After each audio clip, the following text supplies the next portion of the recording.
natin itong ating ano ngayon, live na kung saan ay unahin natin itong si Maharlika. Ayan, sa mga hindi po nakakaalam, bakit nga ba unahin natin si Maharlika? Meron kasing kumakalat ngayon mga kababayan, lalong-lalo na dito kay Hitad, o kay Claire Contreras, or so toong pangalan ay Maharlika. Itong si Claire Contreras, mga kababayan, ay ito nga, nabalitaan nyo parang sinapak nga siya, no? Sinapak siya ng isa sa kamag-anak ni Tanto ko doon sa may Beverly Hills at nabulagta nga daw di umano. Actually mga kababayan, ang napanood ko po ay picture lang na bumalagta siya. Hindi ko po napanood na mismo yung sinapak talaga siya na natamaan siya. Actually, haka-haka lang. According nga sa mga kapwa ko vloggers, na mga BBM vloggers, ay napanood nga daw nila. Ngayon, hinahanap ko. Hindi ko man mahanap. Siguro kayo po, mga kababayan, dito sa comment section, paki-comment kung napanood ninyo. Kasi gusto ko lang din pong i-clear na totoo na may video at napapanood ninyo na bumulagta talaga itong si Maharlika. Habang ito'y sinapak ba, yung sound mo nanginginig, hindi maintindihan yung mga sinasabi mo. Sabi ni Norsky Andrade. Baka kanina pa po yan. Sinasabi mo. Sabi ni Norsky Andrade. Baka kanina lang po yun. Picture lang, Sir Ken. Sabi ni Proud OFW. Sabi nga ng mga kapwa ko at mga kaibigan kong vloggers, mga kababayan, ay sinapak nga daw itong si Maharlika. Sa akin, kalaruman. Klaro naman. Ayan, kanina pa po yan. At least kinukumpronta siya para na rin tayong nakaganti. Ayan, sabi ni Roy Lopez. So ito nga mga kababayan, bukod sa sinapak ito si Maharlika sa Beverly Hills. Ayan, ilalabas pa lang daw biyahe ni Koy TV. So actually napanood nga nila. Ako kasi hindi ko pa napanood. So kaya kinaklaro ko sa inyo, baka napanood nyo rin. Actually, ang napanood ko is yung bumulagta siya doon sa may pader, no? Parang napasandal siya. Magkaiba po siya kay Vilma Santos na nagwo-walling, di ba? Magkaiba siyang nagwo-walling. Iba yung walling niya. Nung sinapak, bumulagta, hindi siya nagwo-walling. Talagang dumikit. Di ba? Dapat lang. Dapat sa kanya yan. Atribida kasi pinagkakitaan na niya. Patay na nga hindi pa pinapahinga. Tapos yung tao patay na instead na mamahinga na yung kaluluwa ng tao, ginawa nilang pulutan at ginamit pa nitong mga politician na ginawa nilang punching bag, ginawa nilang kabilaang grupo na naglalabanan, ginagamit itong si Paulo Tantoco na dapat ipapahinga na kasi nga patay na. So ang ginawa nila, pinagkakitaan nila, ginamit nila. So nanawagan nga ang ina ni Paulo Tantoco na itigil na yan. Bakit? Masakit man sa kanilang damdamin at sa kanilang saluubin na patay na nga, ginagamit pa. So, ang sabi nga, nanawagan nga ang ina ni Paulo Tantoco na tigilan nyo na yan. Hindi maganda para sa aming mga pamilya niya kasi si Paulo Tantoco mabait yan bilang ama, bilang anak at sa kanya mga kaibigan at mahilig siyang tumulong sa mga mahihirap. Kasi isang heredero ito di ba? Isang mayaman, bilyonaryo nga. So ngayon mga kababayan, bukod dyan kay Maharlika, alam naman po natin mga kababayan, walang respeto sa kaluluwa. Kaya nga po, Ma'am Fanny Yuan, di ba? Kaya nga, nanawagan ang nanay ni Paulo Tantoco kay Amy Marcos na tigilan mo na yan at huwag mo nang ituloy itong investigasyon mo sa Senado kasi kumbaga, naglabas naman ng police report ng LA, ng Los Angeles sa Beverly Hills. Naglabas naman sila ng police report at grabe nga daw sa balita, ayon sa nanay ni Paulo Tantoco, na bakit tinawag doon na overdose sa cocaine, na which is meron lang namang substance na nakuhaan doon. Hindi naman nakalagay doon na overdose.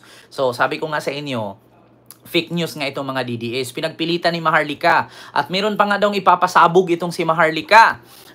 Ayun nga, nasapak daw di umano, tagam, di ba? Merese. Deserve niya yan.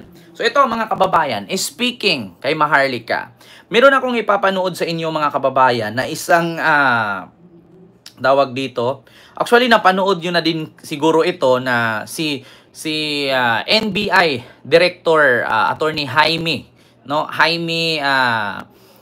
Santiago, na hindi habang buhay si Maharlika ganyan. Darating din ang panahon dyan, mga kababayan, na mahuli, maaresto din yan. Take note mga kababayan. si Pangulong Bongbong Marcos ngayon ay nasa Amerika. 'Di ba? Okay na masapak siya sa ano daw, masapak siya sa tao na nawala yung comment. Ayun, buti nga sinapak lang. Kung ako doon, ginudgud ko pa sa baldusa yan eh. Ayan, kinalbo ko pa yung buhok pati kilay niya. Sabi ni Ma'am Maribek Villanueva. Oo. So ngayon mga kababayan, eto gusto kong iparinig sa inyo, mismo sinabi ni NBI Director Jaime Santiago na hindi habang buhay yan si Maharlika ay ganyan. So ito po pakinggan ninyo. Lalong-lalo na mga kababayan, ngayon po si Pangulong Bongbong Marcos ay nasa Amerika. Alam niyo kung bakit? Ang punot dulo talaga ng kaguluhan na to mga kababayan at paninira kay Pangulong Bongbong Marcos ay yang si Maharlika or si Claire Contreras sa totoong buhay. Isa po yang caregiver or nurse, correct me if I'm wrong, tapos may asawa daw siya na di umano nilason daw, para yung mana daw nung kano mapupunta sa kanya, ganun daw. So, actually mga kababayan, humanda ka na Maharlika. Ako nga nagsabi sa iyo Maharlika, patong-patong na po yung kaso mo dyan. Kinasuhan ka na nga nung inisyu mo na designer sa Malacanang, yung sino ba yon, yung nagkaso sa kanya dahil kaya minilabas siya na isang impormasyon na hindi naman totoo. Oo, so kinasuhan siya. Ang laki nga ng kaso na yun, parang 200 or 2 million ba yon dollars. Oo, cyber libel, parang ganon. So darating din ang panahon dyan Maharlika, lalo ngayon na si Pangulong Bongbong Marcos, first time and American president, no? Ayan, si Abel Bacudio. Ayan, Maharlika, fake news ka, di ba? Oo. So ngayon mga kababayan, eto yan. Pangalawa po, simula nung naging presidente ang tatay ni Pangulong Bongbong Marcos na si Marcos Sr., ang pumunta din at inimbita ng presidente ng Amerika. So, sa buong kasaysayan sa Philippine history, pagdating sa presidente, pangalawa pa lang po na ang presidente na si Marcos Jr. inimbitahan din ng presidente ng United States of America. Una po ang kanyang tatay na si Apu Lakay. Isa po sa pinakauna-unahan na Asian state visit si Apu Lakay. Sunod doon, pagkatapos ng termino ni Apu Lakay hanggang sa bumaba siya pagiging presidente, wala nang sumunod mga kababayan. Pero ngayon, nung naging presidente ang kanyang anak ni si Pangulong Bongbong Marcos, ngayon po ay pangalawa, ayun, si Ronald Reagan, di ba? Inimbita si Apu Lakay. So ngayon naman si Donald Trump. So ngayon, mga kababayan, nandun po si Ferdinand Marcos Jr. So pangalawa lang po siya sa lahat ng naging presidente sa Pilipinas. So ngayon, mga kababayan, so eto na. Nandoon na nga si PBBM. So, syempre, kakausapin ni PBBM yan. At saka, take note, hindi lang si PBBM ang nandoon. Marami din po siya mga kasama. No? Na sa state visit niya, marami siya mga kasama niya doon, mga gabinete iba. Baka naman, maisabi doon ni PBBM yung problema at yung mga paninira nitong mga vloggers na nakasuporta kay Pangulong Duterte. Di ba? Kasi alam nila na hindi sila makasukasuhan kasi nandun sila sa Amerika. Yung mga nanira, humanda kayo, Maharlika, ako nagsabi sa inyo. Once na nandyan si Marcos, once na nandyan si Pangulong Bongbong Marcos Jr., good luck na lang sa'yo. At ito nga ang sabi, di ba, mga kababayan, ni Director Jaime Santiago ng NBI. Maharlika, pakinggan mo ito. Matagal na ito, pero pakinggan mo para matauhan ka. Ito po, mga kababayan. Wait lang mga kababayan. Ito po siya. Amerika, galit na, hindi lang ang NBI, ang taong bayan, galit na sa kanya. Yung Maharlika na yan, ang dami na yan na pinost na puro kalokohan, puro fake news. Hindi na namin palalampasin yan. Umanda siya, doing ko after her. Hindi siya nakakasiguro, akala niya, ligtas siya dahil nandun siya sa Amerika. Galit na, hindi lang ang NBI, ang taong bayan, galit na sa kanya. Yung Maharlika na yan, ang dami na yan na pinost na puro kalokohan, puro fake news. Hindi na namin palalampasin yan. Umanda siya, doing ko after her. Hindi siya nakakasiguro. Narinig nyo, mga kababayan?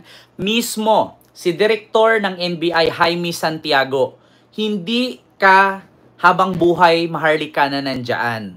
Hindi ka habang buhay na nasa taas ka. Hindi porkit nasa Amerika ka ay hindi ka pwedeng mahuli. Tandaan mo, Maharlika, si PBBM pumunta ng Timor-Leste. Pagka-uwi ni PBBM after 2 days, si Tebes nahuli. Take note, Maharlika. Maniwala ka sa akin, Maharlika. Yung mga ganyang tao na sabi nga ni First Lady Lisa sa interview ni Katunying na kung kaya nila Maharlika at grupo ni Maharlika na siraan si Marcos, kaya din gawin ni PBBM yan na manira siya sa mga kalaban. Pero hindi niya binigyan ng panahon at tuon yan kasi mas inuna ni PBBM yung kabutihan, inuna ni PBBM yung kaunlaran sa bansa. Kasi sabi nga ni First Lady, do you think kung kaya ni Maharlika at yung grupo ni Maharlika na siraan ang administrasyon, ako, First Lady, si PBBM President, hindi kayang gawin? Presidente yan. First Lady ako. Kaya kong gawin sa kanila yan.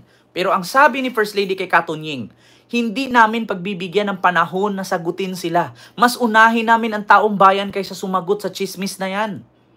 Niya, presidente na eh. Niya, kapag presidente ka, kaya mong gawin kahit ano mong gusto. Niya, pero take note, Maharlika. Once na nandyan si PBBM, lahat ng kumakalaban sa Marcos administration, take note, tandaan ninyo sa nangyari kay Tebes. Maharlika, pag uwi ni PBBM, after 3 days, ayun, inaristo si Tebes. Baka naman. At eto pa, mga kababayan, tandaan ninyo, baka mapag-usapan din nila yan, yung issue dyan ni Kibuloy. Alam nyo naman na si Kibuloy ay pinaghahanap sa Amerika, baka isusuko yan ni PBBM si Kibuloy.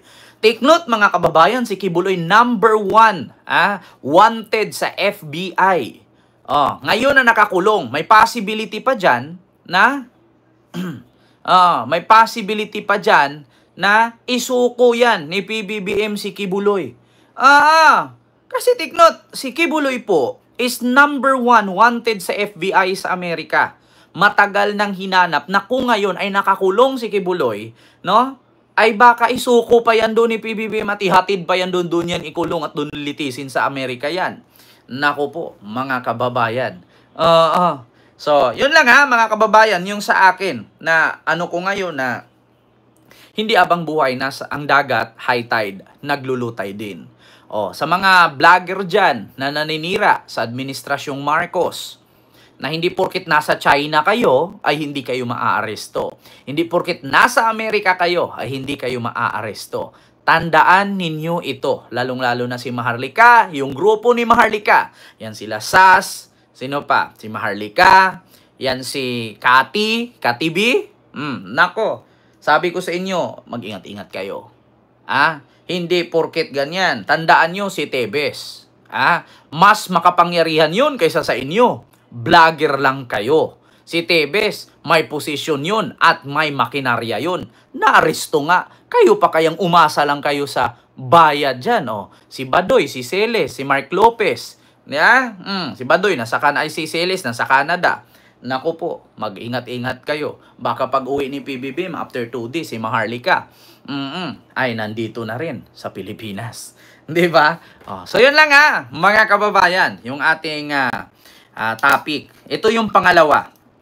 Bukod kay Maharlika, mga kababayan, ito yung sunod, Harry Roque. Nako. Ano po ba ito, mga kababayan? Harry Roque. According mga kababayan, napapanood nyo na po sa mga kapwa ko vloggers, no? At siguro napanood nyo na rin sa video ni Harry Roque na parang ito'y yung nangungumpisal sa kanyang live. Ayan, Proud OFW, maraming salamat po sa iyong super sticker. Thank you so much po. No? Itong si Harry Roque, mga kababayan, ay parang nangungumpisal po sa kanyang live. Hindi ko po lupos maisip kung ito po ba ay totoo o hindi. Pero natatawa po ako, mga kababayan, kasi mismo napanood ko din po na ito po'y kung sa Bisaya pa, nang hinulsol. Nang hihinulsol sa kanyang kasalanan. Ma'am Selpa Glory. Ayan. At pakiramdam ko dito, mga kababayan, kay Harry Roque ngayon na ang sabi, uuwi na lang daw siya ng Pilipinas at haharapin daw niya kung ano man ang kaso na ikinaso sa kanya ngayon. Kaya ngayon, mga kababayan, Sir Ferdinand Gorospe, may love shout out po. Wag na po sir, wag mong sayangin yung ano mo dyan sir. Di ba? Sa mga taong walang kwenta. Ma'am Susan Vergara, may love shout out. Guro ako USA, hello po. Ma'am Silpa Glory, hello po.